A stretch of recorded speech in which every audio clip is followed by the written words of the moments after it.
नमस्कार दोस्तों, आप सभी का स्वागत है हमारे YouTube चैनल महायोग टीवी में। दोस्तों, माता लक्ष्मी भूल कर भी नहीं जाती। ऐसे घर में चाहे आप नाक रगड़ लीजिए, लेकिन यह गलतियां माता लक्ष्मी को घर में आने नहीं देती। तो दोस्तों, हर व्यक्ति की सुख समृद्धि काफी हद तक एक ऐसी स्त्री पर निर्भर करती है जो घर के सारे कामकाज करें और सभी का ख्याल रखें। लेकिन कुछ ऐसे काम भी है जिन्हें महिलाओं को नहीं करना चाहिए, क्योंकि ऐसा करने से घर में कभी भी दूसरों नहीं आती। चाहे आप ना कि क्यों ना रगड़ ले, माता भी रगड़ लेना, लेकिन माता लक्ष्मी ऐसे घर में कभी नहीं आती और ऐसे घर से हमेशा क्रोधित ही रहती है। तो चलिए आज की यह वीडियो शुरू करते हैं। तो दोस्तों, पहले नंबर पर है जो महिलाएं हमेशा वासना में डूबी रहती है, दूसरों की चुगली करती रहती है, दूसरों के घर में ताकत झांकी करना पसंद करती है। वहां पर कभी भी धन नहीं आता, वहां पर हमेशा धन की हानि होती रहती है, दुख कष्ट आते रहते हैं। गरुड़ पुराण के अनुसार ऐसा मनुष्य सभी तरह की सुख धन दौलत से वंचित रह जाता है और माता लक्ष्मी ऐसे घर में कभी भी नहीं आती। दोस्तों, आप ध्यान रखिएगा या गलती आप ना करें दोस्त। तो अब नंबर 2 पर है जिस घर की महिलाएं झाड़ू को पर से लगती है या फिर पर से ठोकर मरती है, वहां कभी भी माता लक्ष्मी का वास नहीं होता। ऐसे घर में जिंदगी भर गरीबी ही रहती है। माना जाता है कि झाड़ू में मां लक्ष्मी का वास होता है। तो दोस्तों, अब 3 पर है, क्या आपके घर की महिलाएं तभी या कढ़ाई को झूठा रख देती है, ऐसे ही चूल्हे पर झूठा बर्तन रखकर सो जाती है। तो ऐसे घर में कभी भी सुख समृद्धि नहीं आती। यह गरीबी और दुखों का कारण होता है, क्योंकि झूठे बर्तन भी श्राप देते हैं। इसलिए रात को झूठे बर्तन ना रखें। 4 पर है दोस्तों, जिस घर की औरत ठोकर से दरवाजे को खोलती है या फिर बंद करती है, वहां से धन की देवी लक्ष्मी नाराज होकर हमेशा के लिए घर से चली जाती है। इसलिए अगर आपके घर में ऐसा होता है तो तुरंत ही उसे रोक दें। अब 5 है दोस्तों, अगर घर की महिला दहलीज पर बैठकर भोजन करती है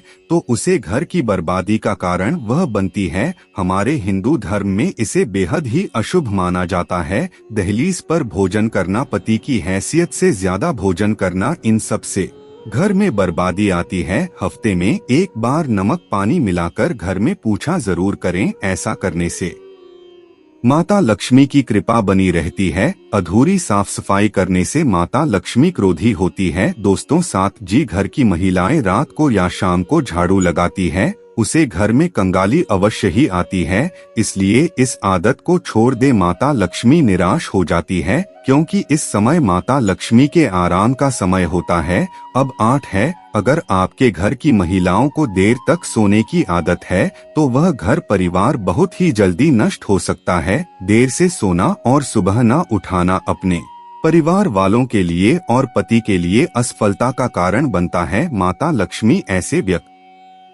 का साथ कभी नहीं देता। अब 9 पर है, जो महिलाएं सुबह उठकर आंगन साफ नहीं करती, ऐसे घर में माता लक्ष्मी वास नहीं करती हैं। महिलाओं को सुबह उठकर आंगन में पानी का छिड़काव करना चाहिए और गंगाजल अवश्य छिड़कना चाहिए और घर को साफ सुथरा रखना चाहिए। ऐसे घर में माता लक्ष्मी वास करती है। जिस घर में गंगाजल का छिड़काव करते हैं, देवी लक्ष्मी और 100 से भी ज्यादा देवी देवता आपके घर में वास करते हैं।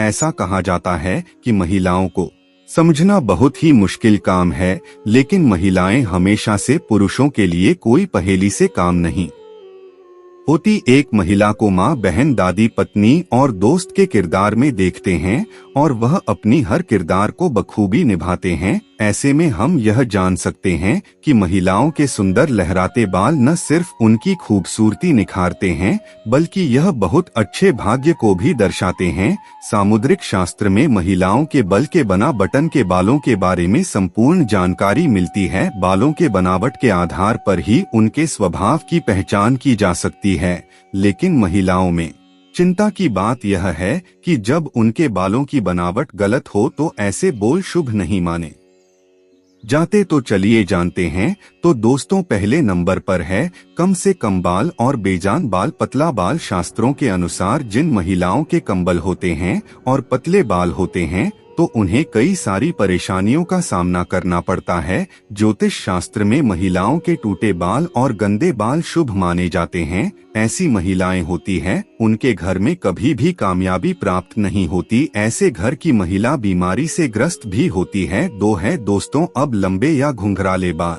ज्योतिष शास्त्र में ऐसे बाल बहुत ही महत्वपूर्ण होते हैं और शास्त्रों में बताया गया है जिनके बाल लंबे घने होते हैं वह शुभता को दर्शाते हैं। ऐसे बोल साक्षात माता लक्ष्मी को दर्शाते हैं। वहीं लंबे और घुंघराले बाल वाले महिला के खूबसूरती में चांद चांद लग जाती है। साथ ही ऐसे घर में यह लोग जहां भी जाते हैं पैसे चुंबक की तरह वहां खींचे चले आते हैं। दोस्तों अब 3 है बार बार बालों का टूटना। इन महिलाओं के बाल बार बार टूटे हैं तो यह सही लक्षण नहीं होता। ज्योतिष शास्त्र के अनुसार जिन महिलाओं के बाल टूटते हैं वहां कर्ज भी बढ़ता रहता है और पैसा भी पानी की तरह ही बहतर रहता है। तो दोस्तों इन लक्षणों को नजरअंदाज न करें। दोस्तों अब 4 है जमीन पर पड़े बाल नकारात्मक ऊर्जा को आकर्षित करता है। अक्सर देखा जाता है कि महिलाओं के बाल टूट जाते हैं तो वह बाल जमीन पर फेंक देते हैं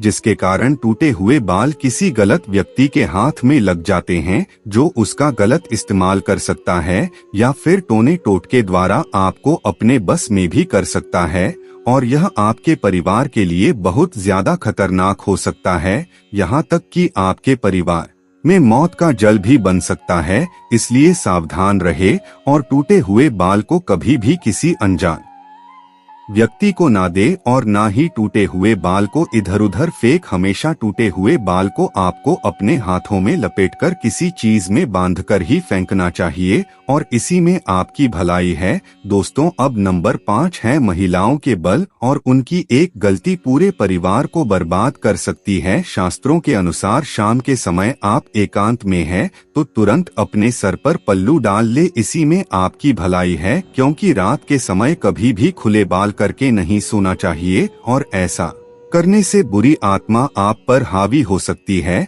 तो दोस्तों वही नजर दोस्त से बचने के लिए बार बार अपने लंबे बालों का प्रदर्शन नहीं करें, इससे आप बर्बाद हो सकते हैं। अरे मैं आपको किसी की भयानक नजर लग सकती है। तो दोस्तों नजर एक ऐसी बीमारी है जिसके कारण पत्थर भी टूट जाते हैं। तो आप तो एक मामूली से इंसान है, इसलिए आप अपने बाल का खास ख्याल रखें। दोस्तों हर पत्नी को सोचना चाहिए कि घर की कमाई का ध्यान रखकर खर्च करें और बचत बनाए रखें। अगर आप पैसे के मामले में समझदार नहीं है तो आपको बाद में महंगा पड़ सकता है। लगातार लग्जरियस चीजों की शिकायत करना अच्छी बात नहीं है। यदि आपके पति कर्ज में डूबेंगे तो उन पर कर्ज बढ़ेगा। इस स्थिति में आपसे भी मनमुटाव बन सकता है, तो इसलिए इस बात का आप खास ख्याल रखें। आपके पास जितना भी है उतने में खुश रहे। आपके पति जैसे ही आपके घर में प्रवेश करें आपको आपके दिमाग से नकारात्मक बातें हटा देना चाहिए। लड़कों को चीजों को सुलझाना पसंद नहीं है और आप शिकायतों की ढेर उनके सामने लाकर रख देती है तो आपसे वह दूर चले जाते हैं। और जिस घर में पति पत्नी के बीच झगड़ा होता है उसे घर में दरिद्रता जगह बना लेती है। हर आदमी चाहता है कि उसके पत्नी को खुश रखे, लेकिन आप उनको ऐसा महसूस करने लगते हैं और वह शिकायत है तो आपके बीच दरारें आने लगते हैं। क्योंकि दोस्तों जिस घर की स्त्री हमेशा शिकायत करती हो, हमेशा खुश ना रहती हो, तो ऐसे घरों में देवी देवता नाराज होकर चले जाते हैं।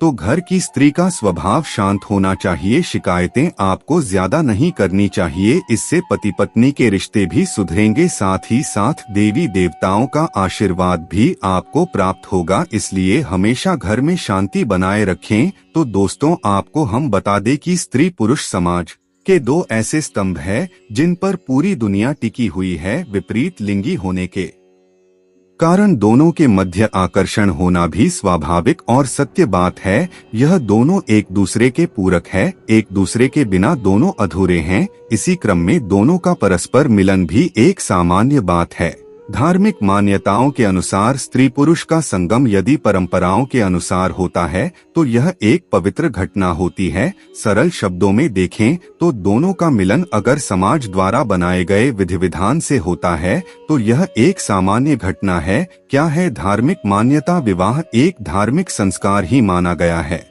इसके अंतर्गत स्त्री पुरुष का मिलन एक निकृष्ट कर्म है। विवाह के बाद स्त्री पुरुष के संबंध को शुभ और मान्यताओं के अनुरूप ही माना जाता है। लेकिन क्या आपने सोचा है कि वैवाहिक दंपत्ति को भी कुछ विशेष दिनों पर एक दूसरे से दूर रहना चाहिए? हिंदू धर्म में कुछ ऐसी तिथियां बताई गई हैं जिन पर पति पत्नी को शारीरिक संबंध नहीं स्थापित करने चाहिए। ब्रह्म वैवर्त पुराण के अनुसार इस दिन मिलन होने से कई तरह के नुकसान होने का डर रहता है। आइए हम आपको बताते हैं कि किन दिनों शारीरिक संबंध बनाने को वर्जित माना गया है। नवरात्र का पावन पर्व। नवरात्र के 9 दिन देवी माँ की आराधना में लीन रहने के लिए होते हैं। कुछ लोग पूरे 9 दिन का व्रत रखते हैं और कुछ प्रथम और अंतिम नवरात्र के पवित्र दिनों में सभी लोग विधि विधान से माता की पूजा एवं कलश स्थापित करते हैं। ऐसे में नवरात्र के दौरान स्त्री पुरुष के बीच शारीरिक संबंध स्थापित होना निषेध बताया गया है। पड़ता है नकारात्मक प्रभाव। शास्त्रों में उल्लेख है कि अमावस्या के दिन पति पत्नी को एक दूसरे से दूर रहना चाहिए, अर्थात शारीरिक संबंध बनाने से बचना चाहिए। ऐसा करने के पीछे मान्यता है कि इससे उनके वैवाहिक जीवन पर नकारात्मक प्रभाव पड़ता है। इसके अलावा पूर्णिमा की रात भी दंपति को एक दूसरे से अलग ही रहना चाहिए। बुरी शक्तियां इस दिन ऊर्जावान रहती हैं, इसलिए इसका असर रिश्ते पर पड़ सकता है। इस वजह से इस दिन संबंध बनाने से बचना चाहिए। संक्रांति पर भी बचना चाहिए। संक्रांति की तिथि पर भी पति पत्नी को संबंध नहीं बनाने चाहिए। माना जाता है कि इस दौरान भी नजदीकी कायम करना अशुभ होता है। उनके रिश्ते पर इसका दुष्प्रभाव पड़ सकता है, इसलिए संक्रांति पर संभल कर रहना चाहिए। चतुर्थी अष्टमी पर भी रहना चाहिए दूर। पुराणों के अनुसार माह की चतुर्थी और अष्टमी तिथि पर भी पति पत्नी को एक दूसरे से दूरी बनाए रखनी चाहिए। पुराणों के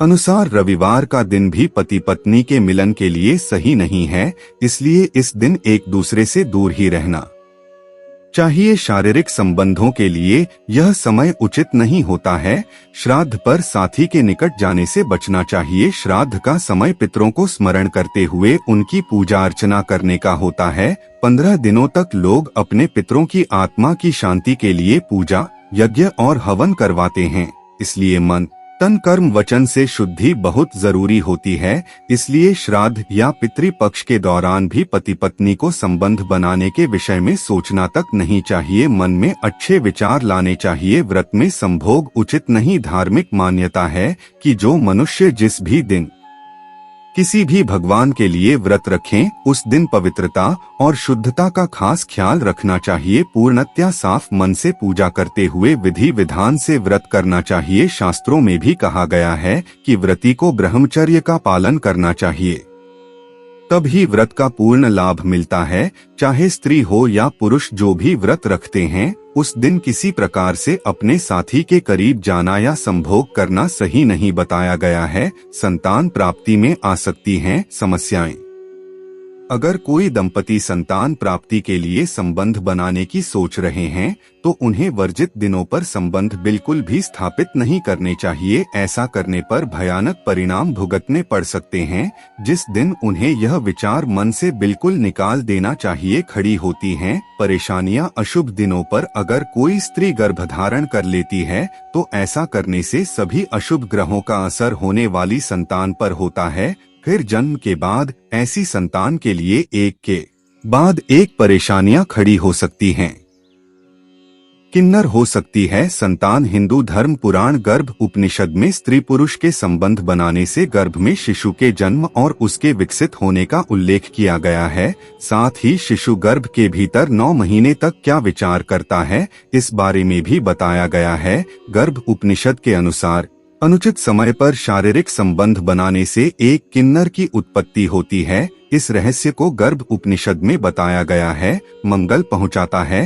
हानि जितनी तिथियों पर संबंध स्थापित करना वर्जित बताया गया है। इन दिनों का स्वामी है मंगल, जो कि अत्यंत क्रोधी एवं विनाशकारी ग्रह माना जाता है। मंगल ग्रह के प्रभाव में जिस बच्चे का जन्म होता है वह स्वभाव से जिद्दी होते हैं, अपने से बड़ों की बात नहीं सुनते हैं और अपने हिसाब से सभी कार्य करते हैं। ऐसे बच्चे हिंसक प्रवृत्ति के भी होते हैं, इसलिए शास्त्रों के अनुसार इस दिन कोई भी शुभ कार्य करने की मनाही होती है। घमंडी होती है। संतान गर्भ संस्कार के अनुसार मंगलवार का दिन गर्भधारण के लिए बेहद अशुभ है। यदि इस दिन स्त्री गर्भधारण कर ले तो होने वाली संतान बेहद क्रोधी और घमंडी होती है। मंगल ग्रह के प्रभाव में जन्मे बच्चे किसी की बात नहीं सुनते, केवल अपने मन मुताबिक कार्य करते हैं। इन बच्चों के स्वभाव में ही हिंसा होती है, जिसके चलते ये सभी को परेशान भी करते हैं। शनिवार का दिन है।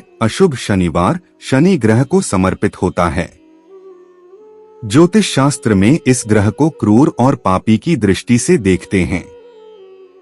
शनि ग्रह के प्रभाव से उत्पन्न हुई संतान अत्यंत निराशावादी एवं नकारात्मक रखने वाली हो सकती है। शनि ग्रह के कारण कई बार ऐसे प्रभाव से जन्मी संतान ताउम्र रोगी रह सकती है। इसलिए इस दिन को पति पत्नी का संतान उत्पत्ति के विचार से संबंध स्थापित करना अशुभ कहा जाता है। रविवार के दिन संबंध बनाने से चढ़ता है पाप। गर्भ संस्कार के अनुसार रविवार के दिन को पूर्ण रूप से भगवान सूर्य की पूजा अर्चना के लिए समर्पित माना गया है और ऐसे शुभ दिन पर पति पत्नी का सेक्स करना पाप के समान माना गया है। ऐसे दिन संबंध बनाने से नुकसान उठाना पड़ सकता है। सप्ताह के यह दिन है शुभ, जहां मंगलवार शनिवार और रविवार शारीरिक संबंध के लिए सही नहीं होते हैं। वहीं सप्ताह के बाकी 4 दिन गर्भ धारण करने के लिए शुभ माने जाते हैं। इसलिए सप्ताह के इन दिनों में पति पत्नी संबंध बना सकते हैं। आज की वीडियो कैसी लगी हमें कमेंट करके जरूर बताइएगा और अगर वीडियो पसंद आई हो तो वीडियो को लाइक शेयर कमेंट और चैनल को सब्सक्राइब जरूर कर लीजिएगा, जिसकी आपको ऐसे ही जानकारी पूर्वक वीडियो आगे भी मिलते रहे।